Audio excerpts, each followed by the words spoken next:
안녕하세요. 서정적인 책방의 강서정입니다. 네, 6월에 새로 산 책 2권과 함께 오랜만에 인사드립니다. 네, 짠! 네, 이렇게 2권의 책인데요. 꽤 오랫동안 장바구니에 담겨져 있었던 캐롤라인 랩의 욕구들이라는 책과 또 굉장히 재미있고 아무 생각 없이 몰입하면서 읽을 수 있는 소설책을 찾다가 콜슨 화이트헤드의 제1구역이라고 하는 책 2권을 주문을 하게 되었습니다. 어떤 책인지 간단하게 소개를 해드리도록 하겠습니다. 첫 번째 책은 캐롤라인 랩의 욕구들이라는 책인데요. 이 책은 꽤 오랫동안 제가 장바구니에 담아두었던 책이기도 하고요. 처음에 이 책을 장바구니에 담아둘 때 제가 들 시리즈의 책을 한동안 읽었던 적이 있었거든요. 별자리들, 그리고 이름들, 그리고 또 뭐였지? 여기저기 꽂혀져 있는데요. 사생활들이라고 하는 들 시리즈를 읽었던 적이 있어요. 그래서 이 책을 담으면서 그 시리즈 중에 한 권이라고 생각을 했었던 것 같아요. 근데 그 시리즈하고는 전혀 다른 책이고요. 꽤 오랫동안 장바구니에 있었지만 다른 책들에 밀려서 이제서 구매를 하게 됐습니다. 처음에 이 책을 이제 받아들고 이렇게 좀 살펴봤어요. 가볍게 이렇게 둘러보다가 이 작가인 캐롤라인 랩에 대한 이 날개장의 소개를 보면서 자연스럽게 책장을 넘기게 됐습니다. 간단하게 작가에 대해서 좀 소개를 해드리면 1959년도에 정신분석가 아버지와 화가이자 주부였던 어머니 사이에서 쌍둥이로 태어난 작가였고요. 브라운 대학을 졸업한 뒤에 저널리스트로 활동을 했다고 합니다. 어린 시절부터 자기 자신을 흔들었던 욕구, 의존, 강박 등을 굉장히 정직하게 드러내는 글쓰기로 많은 독자들과 평단의 시선을 사로잡았다라고 되어 있어요. 어찌 보면 뭐 특별할 거 없는 작가의 이력이라고 할 수 있는데요. 좀 이어서 이런 글이 실려져 있습니다. 2002년 4월 42이라는 이른 나이에 폐암을 진단받은 뒤 오랜 연인이었던 사진작가 마크 모렐리와 결혼을 하고 그해 6월에 세상을 떠났다라고 되어 있습니다. 굉장히 오랜 기간 동안 알코올 의존증으로도 굉장히 고생을 한 작가의 고백이 드러난 드링킹, 그 치명적 유혹이라는 책도 발간을 했고요. 이 욕구들이라는 책은 작가가 거식증으로 고통받았던 시절의 회고를 담았으며 식욕, 성욕, 애착, 인정욕, 만족감 등 여성의 다양한 욕구와 사회문화적 압박에 대해서 굉장히 유려하게 써나간 생애 마지막 책이다라고 소개를 하고 있고 암 진단을 받기 2개월 전에 탈구를 하고 그 다음 해에 출간되었다라고 이제 소개가 되어 있어서 굉장히 뭔가 좀 무겁고 안타깝고 그럼에도 뭔가 굉장히 밀도 있고 깊은 어떤 통찰이 담겨져 있을 것 같다라는 생각이 들어서 자연스럽게 페이지를 넘겼고 서론 부분만 읽을 수 있었습니다. 짧은 부분의 서론이었지만 굉장히 몰입하게 되었고 좀 굉장히 깊이 있게 빠져들게 되었던 것 같아요. 그래서 멈추지 않고 본론으로 들어가서 이 작가가 고통받고 시달려왔던 그녀의 삶에서 얻어낸 해답은 무엇일까라는 좀 궁금증이 일어나서 뒷부분을 너무 빨리 읽고 싶었지만 잠시 문을 닫고 간단하게 먼저 소개하는 영상을 찍게 되었습니다. 큰 주제가 어떤 강박이나 욕구나 의존이라는 것, 그리고 크게는 어떤 그녀가 경험했던 거식증이라는 무거운 주제가 담겨져 있기 때문에 문장에서 느껴지는 어떤 깊이감이나 밀도감도 분명히 전달이 되고요.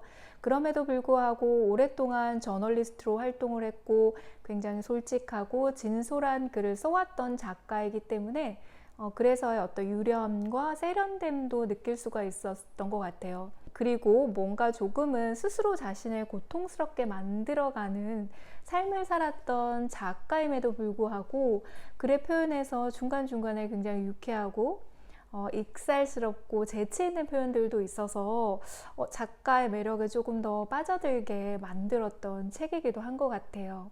대부분의 사람들이 세상에 있는 그런 욕구들과 굉장히 쉽게 연결될 수 있다라는 생각이 들고요.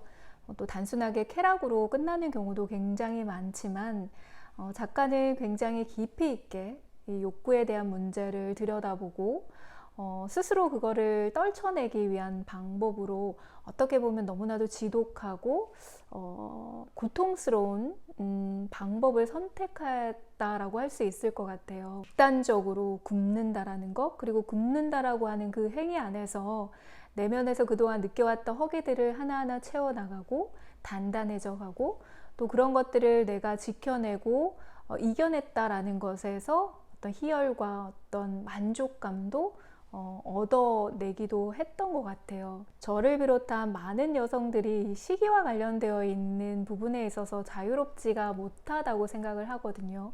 나의 의지와 상관없이 내가 지금 처해 있는 상황이나 혹은 정신적인 불안이나 스트레스, 어떤 강압적인 부분에 의해서 이런 호르몬이나 어떤 작용에 의해서 식욕이 갑자기 상승했다가 갑자기 뚝 떨어지기도 하는 내가 통제할 수 없는 영역이기도 하기 때문에 작가가 이렇게 선택하고 이렇게 행동한 거에 대한 어떤 많은 부분에 있어서 공감도 하게 되는 작품이기도 한 것 같아요. 다소 안타깝다라는 생각이 드는 것이 이렇게 치열하게 저절하게 자신의 어떤 내면의 허기를 채우기 위한 고민과 성찰을 해왔던 작가가 왜 다양한 방법 중에서도 자신을 괴롭히고 힘들게 하는 방법으로 표현할 수밖에 없었을까?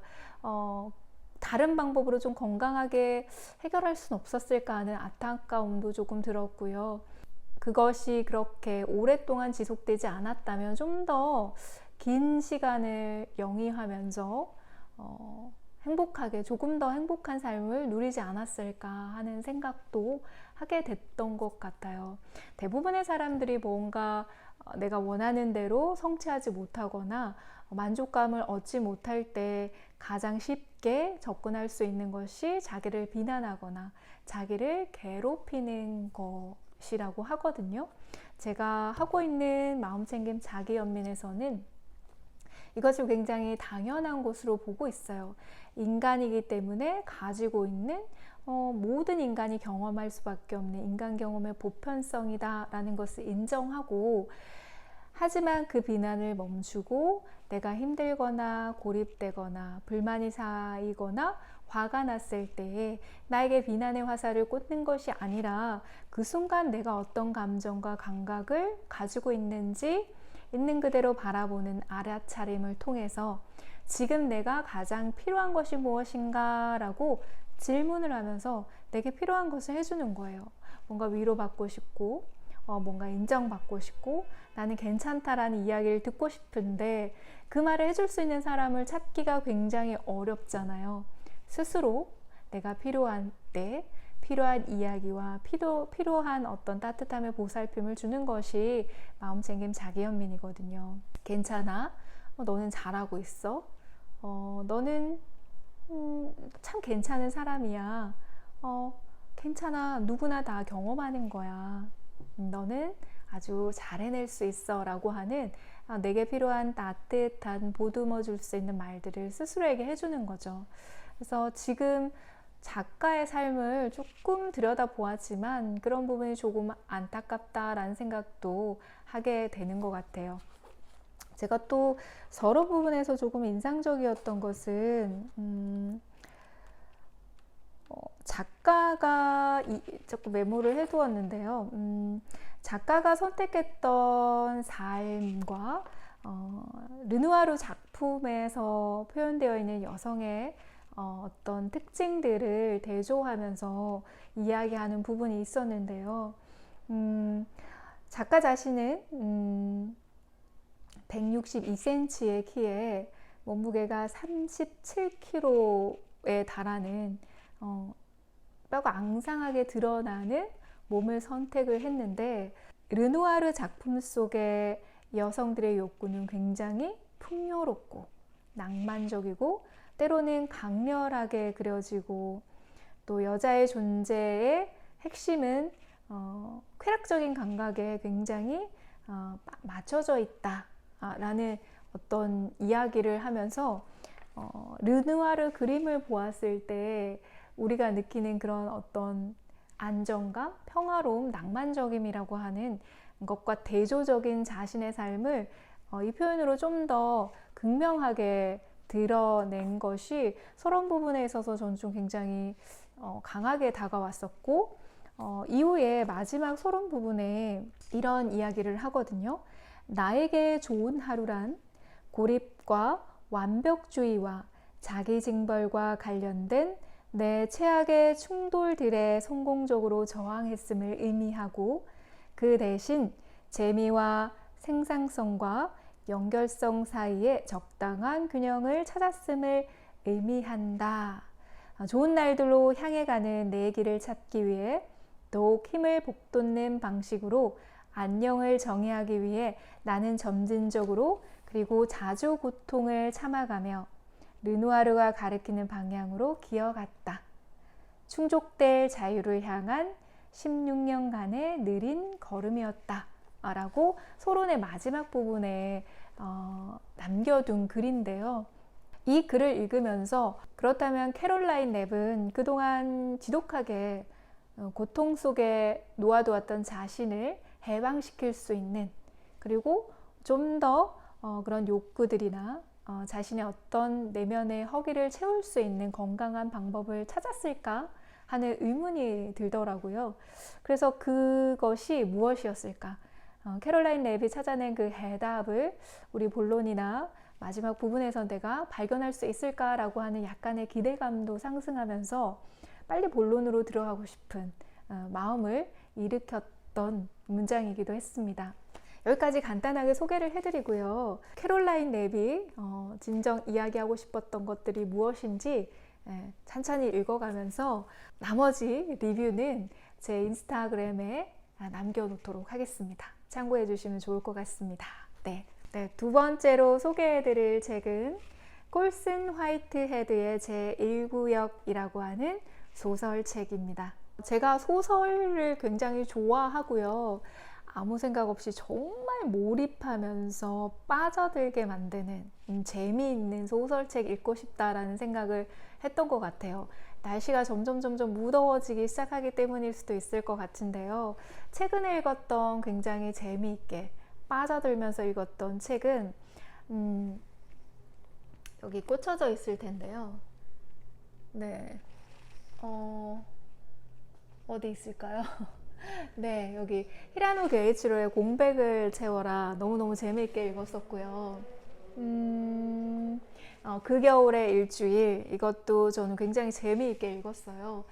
그리고 엘리너 올리펀트는 완전 괜찮아. 이 책도 너무 재미있게 읽었던 소설책인데 그 이후에 제가 기억에 남는 소설책이 없더라고요. 그래서 소설책에 수혈이 필요한 시기구나 라는 생각이 들어서 이것저것 서치를 했는데요. 저는 이 책의 내용에 대해서도 이 책의 작가에 대해서도 전혀 몰라요. 1도 모르는데 어떠한 정보도 없이 그저 이 책 재미있고 감동적이야 라고 하는 말 한마디에 그냥 이 책을 장바구니에 넣고 주문을 했습니다.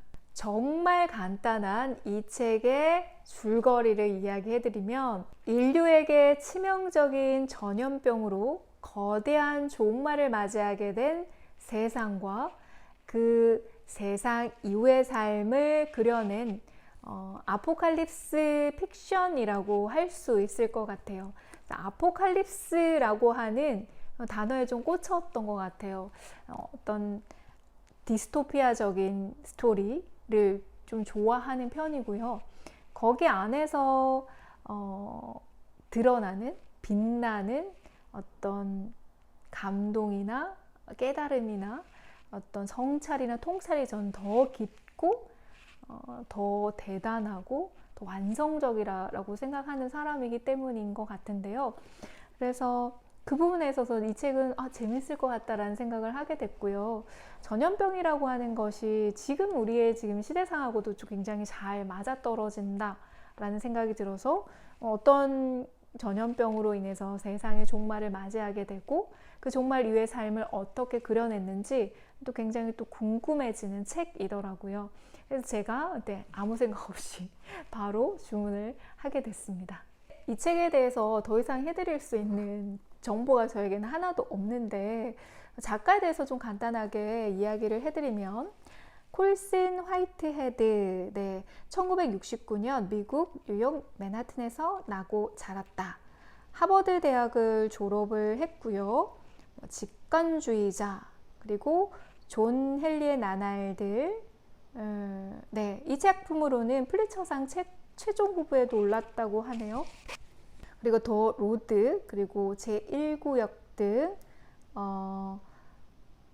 여러 가지 소설과 에세이를 집필을 하기도 했다고 합니다.